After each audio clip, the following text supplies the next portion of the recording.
Well, Richard Hart talked about it a whole lot. It's the delayed gratification. I know a lot of those Richard Hart narratives that kind of got thrown around. Like maybe people think of them as a bit more obsolete now, but it's true at the end of the day. Like things like if you wait and you do delayed gratification instead of like higher later rather than just like let's pump it to the moon right now and then what happens like to the longevity of stuff, right? So and we still have the community here like you were saying, like everyone, like we got pop and stream and stuff like this, everyone in the chat saying hello. So yeah, I Yeah. mean lots of the things are they're still looking good. Of course there's like our little drama within the community and stuff like this, but I think that goes with like the price down and like the whole like that sort of thing. But yeah, overall, it's been pretty good. I think one of the things I've been doing is I don't look at I haven't been looking at the prices as much as maybe I did in the past years and stuff like this. This isn't even just because they've been going down, but just in just even on ETH or Bitcoin. Like I've been doing other things, working on other things. And I think just hyper focusing on crypto. I've said this before. It's like planting a seed and then watching it grow every single day, watching it grow, watching it grow, watching it grow. Like every single time you refresh your portfolio, you're just watching the seed grow. So that's sort of how I look at it. Is like maybe every couple weeks I'll not even every couple. I do it more often than that for sure. But every not maybe once a day or something like this, I'll take a look at the prices. But it's not I'm not obsessed about it or anything. So uh, I think that's that's a one of the good. things I've been doing. I think that's a good point too, and it's hard for it's hard for me to not like. I guess it's. I think for the community again, we're having these streams, we're talking to the community, we're you know talking about things going on, and otherwise, it's really interesting to see the perspective between I know you stream and stuff, but maybe not as much. You don't stream every day, for example. You create content, but like you said, you're just when you feel like you step away and you work on other things, and that's like a sounds like from a lot of perspective a good healthy thing to do, and especially when prices aren't especially if you're not getting that dopamine hit of, oh my god, it's going up, it's going up, it's going up, that type of thing. I think for me, where at least lately I've been creating a lot of content, streaming a lot, trying to keep up to date with a lot of different things. It's for me, it's like, dang, that makes complete rational sense, and I would love to just be able to like, oh, just take 2 weeks off and just not look at Twitter or not look at not that I look at charts very often, but not look at prices, not look at anything, and just do that. At the same time, it's like I feel at least part of my mission. Again, all this is self-imposed. All this is just like the things that I believe at this current day could change anytime. No expectations, but I like to. It's kind of like it's hard for me to not do that and then keep up with what I want to do with like my goals and stuff for just bringing the information to people and otherwise. So good for anyone who is just in the community and doesn't feel compelled to like just keep up to date with everything all the time. Like you can totally do that, and I think I would do that if I never became a streamer and I don't feel and I don't enjoy. If I ever stop enjoy doing it as much, I think I could totally do that, because the last couple weeks I did take a few days off. Actually, I streamed for streamed like every day except 2 days for I want to say like 45, 50 days, 42 days, whatever it was. It was like pretty much every day for a long time. And I've talked about this before. I feel compelled to stream more and interact more and engage more when prices are down or whatever's going on and things aren't like super happy and people everywhere. Just because I don't know. It's I kind of think about. I always appreciate seeing people do that too. Like when I'm sad or whatever, you see something, see some pump video somebody just made of Richard doing some crazy stuff. Like, oh wow, that's pretty cool to see. But yeah, I think everyone in the community, if you have other stuff that you like to do, and whatever you're doing now isn't making you happy, such as looking at the price charts every day or participating in drama or whatever it is, and like that seems like a no-brainer thing to do if you aren't like up here just trying to keep people informed and enjoy doing it. If you're not enjoying doing it, like, and you have something else better to give yourself a break. And I hope a lot of people are able to do that and just step away and to be like, yeah, this is not making me happy, so I'm going to do something else. You don't have to sell your bags. You don't have to make anything like that. Just be like, yeah, I'm going to go do something else for a while. And again, I reserve the right to do exactly the same thing. Whenever I'm like, when I'm tired of streaming, I'll just do that. Maybe I'll take a break and stuff too. But the day is not that day. I guess I'll say it that way. So everyone else out there, if you're feeling like you can't retire yet, or you you haven't, whatever expectations you had of PulseChain doing all this stuff and whatever time frame you set, and it hasn't occurred yet, it sucks. But no pun intended, the jury's still out. And I think we got plenty of time. And there's a lot of cool projects on PulseChain. I mean, I say a lot. I'm very selectively interested in only a few of them, but there's plenty of sub communities who are doing some interesting things. And the core coins, one day we'll see Richard back on stream. One day we'll see Ethereum go really, really high. Maybe that has something to do with what Kong's going to talk about next. And maybe we'll see some PulseChain activity around that time too. But until then, I think there's, it's summertime, right? It's like spring, summertime, good weather in a lot of places. Hopefully people can travel and get their mind on stuff that makes them happy, instead of just like, please make me happy price chart. Like, get away from that type of thing. I think that sounds pretty good. And these are some good points you brought up. Like, we pretty much, I want to say we almost have everything over here on the Pulse chain. So even if the PLS ticker itself, like, you don't have to sell your entire bigs, but there's tons of other sub communities. There's tons of other things you can do. And the RHMax show is actually, I think it's a really great show for just like, you want to cultivate the community in the bear market, because that I think that's when it almost matters most, right? Because when you have probably when you have prices going up, that's when you have a lot of people probably coming in, a lot of new people, and they'll find the content they need. But really in the bear market, that's when I know people like Sami.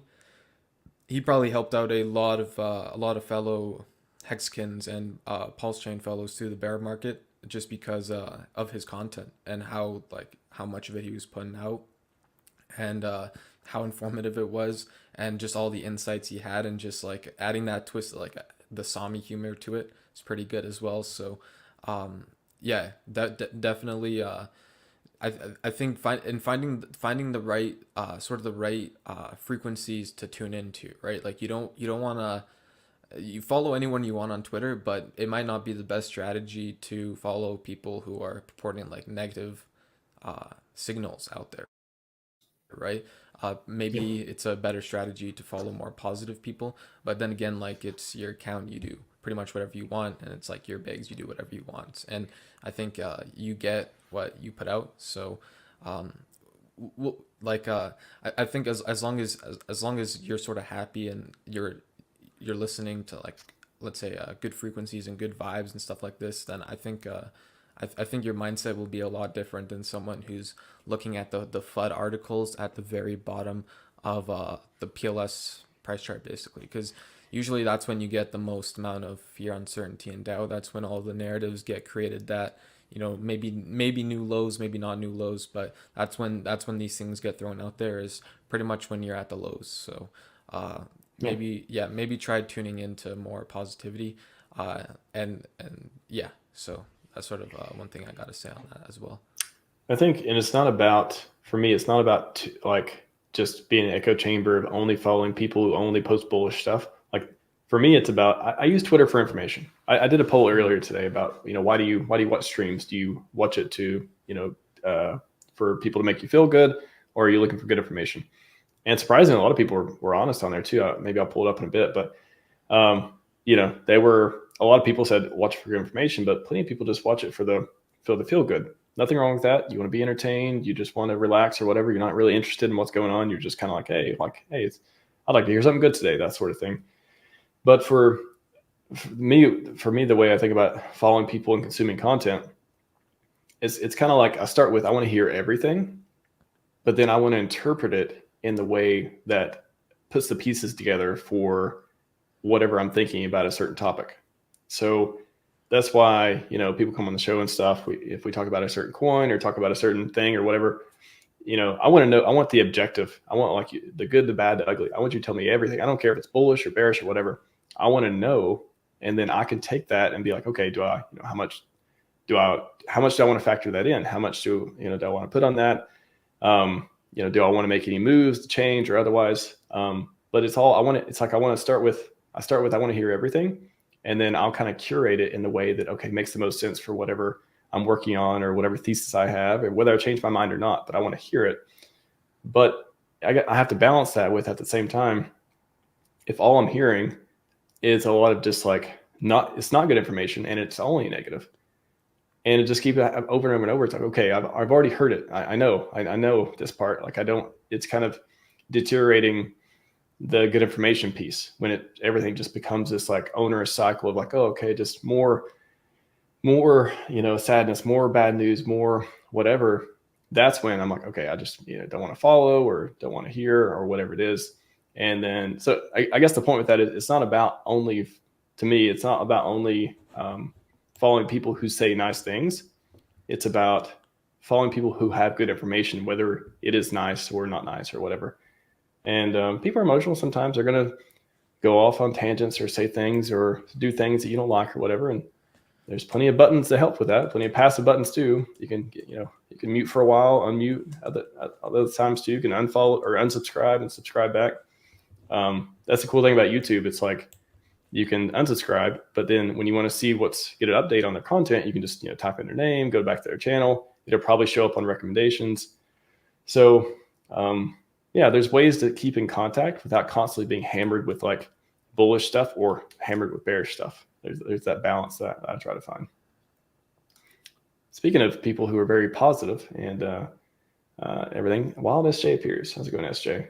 So on SJ, she's one of the like very positive people and not in this like everything's going to be okay, like no matter what.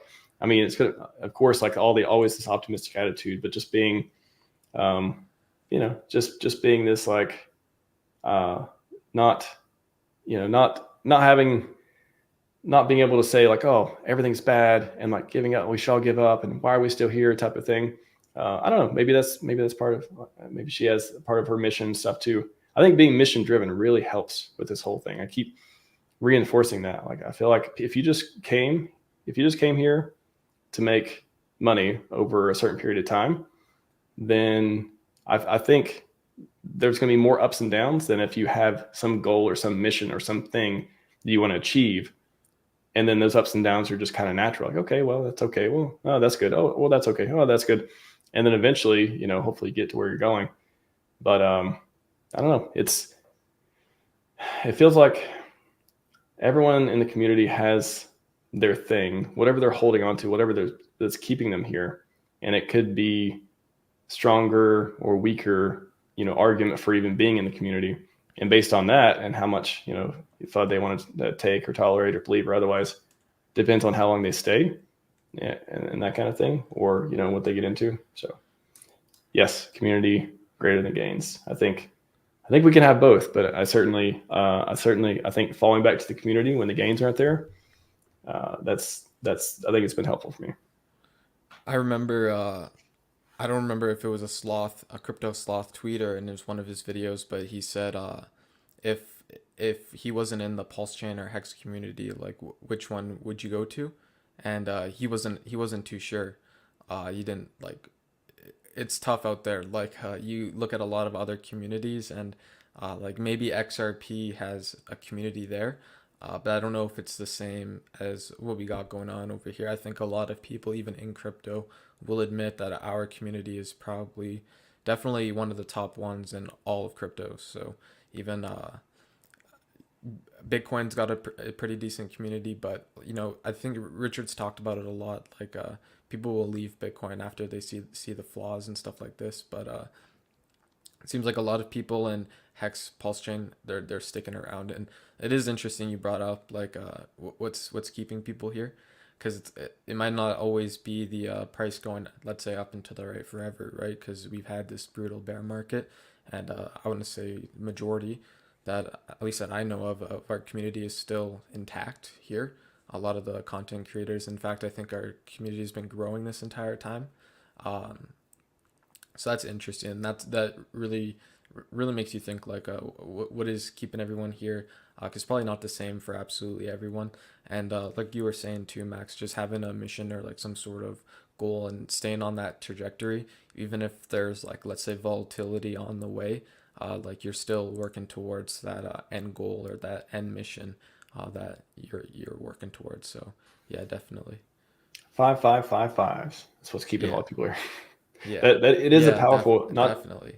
not just the stake, not just the, future, ability to think that, you're going to get rewarded and yield and price appreciate, all that stuff too, but just the ideal of making a commitment and then keeping, being accountable or keeping yourself honest and truth engine type of stuff like that transcends more than just the product. I think that really does, like, if I were to imagine myself before being in the Hex community, and I've only been active streaming and Twitter and stuff, maybe 2.5 years now.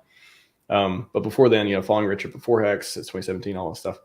But just before, following him and then Hex and all that, I could see the difference between myself of just being able to, again, have these long-term concepts, playing these healthy games. And it really did change the way I think about a lot of things in life, not just the products, not just with crypto. Like it's one of those things that's, it's been a lot of really good, healthy principles and values. And again, don't agree with everything, not subscribe to all the different nuances. I mean, but I think there's so many important things that you can learn over the years that if you just came in and you don't have any skin in the game, well, what do you have to fall back on? Like, why wouldn't you go to another community?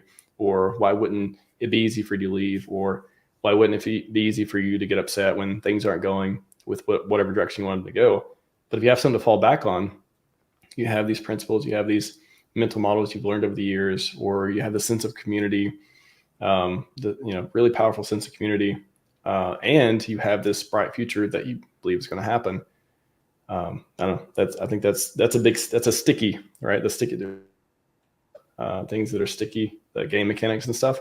I think they transcend more than the product and more than people who are into it even know, or I guess I could say, yeah. I guess it's also how much you participate in the system. Like, are you a staker or do you not a staker? Like, is your philosophy more towards one way or the other?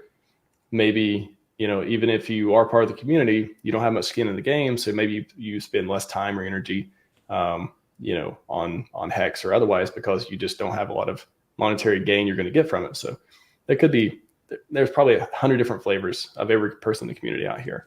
But I think having a solid foundation to fall back on when the gains, aren't going up and to the right, that's at least helped me be like, this is par for course, man. I'm just going to wait a little bit longer. Just going to keep waiting. And I'm going to, in the meantime, I'm going to be productive and I'm going to be as happy as I can. And it's going to make it even better if and when glory does come. But